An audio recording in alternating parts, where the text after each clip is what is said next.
Tähdet tanssivat.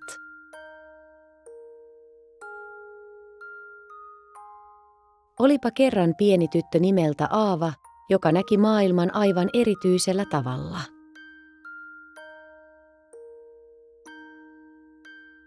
Hänen ajatuksensa olivat kuin tanssivia tähtiä taivaalla. Ne loistivat kirkkaasti. Liikkuivat nopeasti. Ja joskus tuntui, että niitä oli aivan liikaa laskettavaksi.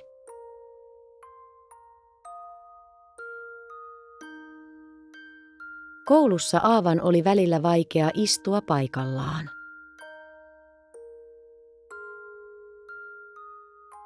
Hänen jalkansa halusivat hyppiä ja kätensä heilua, aivan kuin hänen sisällään olisi asunut pieni tuulenpyörre.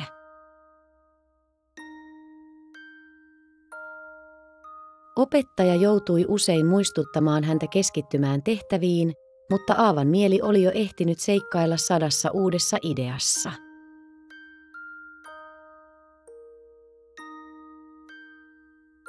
Eräänä iltana läksyjen teko tuntui erityisen hankalalta.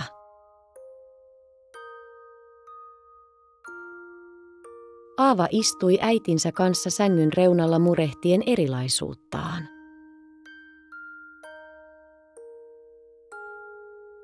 Äidin lämmin hymy ja lempeä silittely rauhoittivat Aavaa.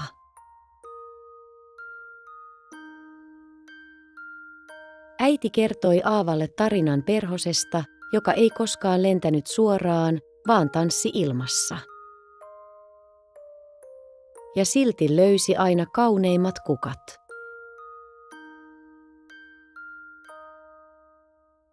Hän kertoi myös kolibrista, joka ei osannut olla hetkeäkään paikallaan, mutta juuri siksi löysi parhaat mehumaiset kukat.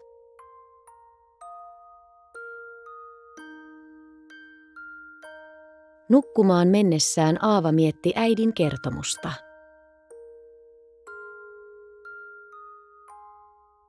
Hän muisti, miten hänen vilkas mielikuvituksensa oli auttanut häntä keksimään mahtavia leikkejä välitunneilla.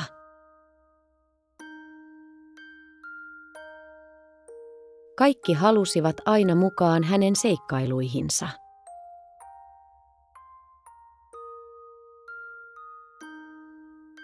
Seuraavana päivänä koulussa oli taideprojekti.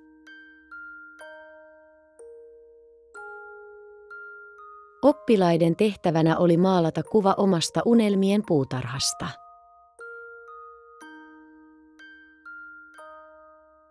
Monet lapset istuivat hiljaa paikoillaan ja maalasivat huolellisesti.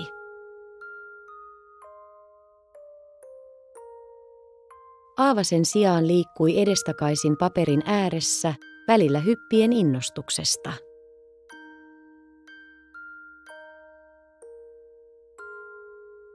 Hänen siveltimensä tanssi paperilla villisti, värit sekoittuivat toisiinsa luoden aivan uudenlaisia sävyjä.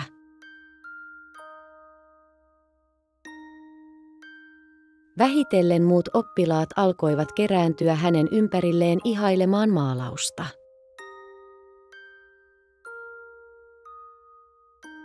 Aavan puutarhassa oli sinisiä puita, joiden lehdet hohtivat kuin tähdet. Kukat olivat spiraalin muotoisia ja niiden terälehdet näyttivät pyörivän paperilla.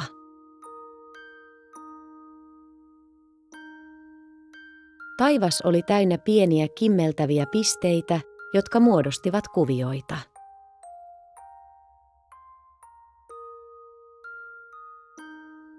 Opettaja ripusti Aavan maalauksen luokan seinälle esimerkkinä siitä, miten jokainen näkee maailman omalla ainutlaatuisella tavallaan.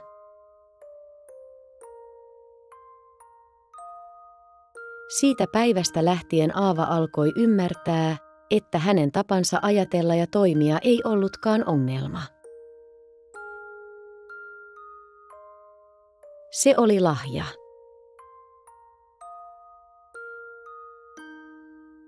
Luokkatoverit kääntyivät usein hänen puoleensa, kun tarvitsivat apua uusien ideoiden keksimisessä ryhmätöihin. Aava osasi myös aina piristää muita, kun joku oli surullinen.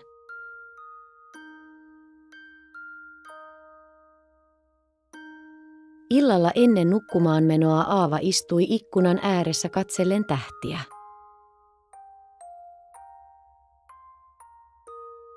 Ne tuntuivat tanssivan taivaalla aivan kuten hänen ajatuksensakin.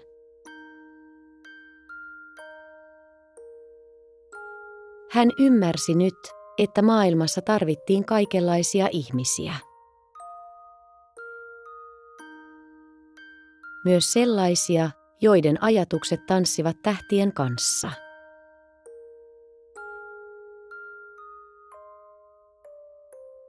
Tähdet vilkkuivat lempeästi yötaivaalla, kun Aava kömpi sänkyynsä. Hän nukahti hymy huulillaan, tietäen, että huominen toisi tullessaan taas uusia seikkailuja ja ihmeellisiä ajatuksia.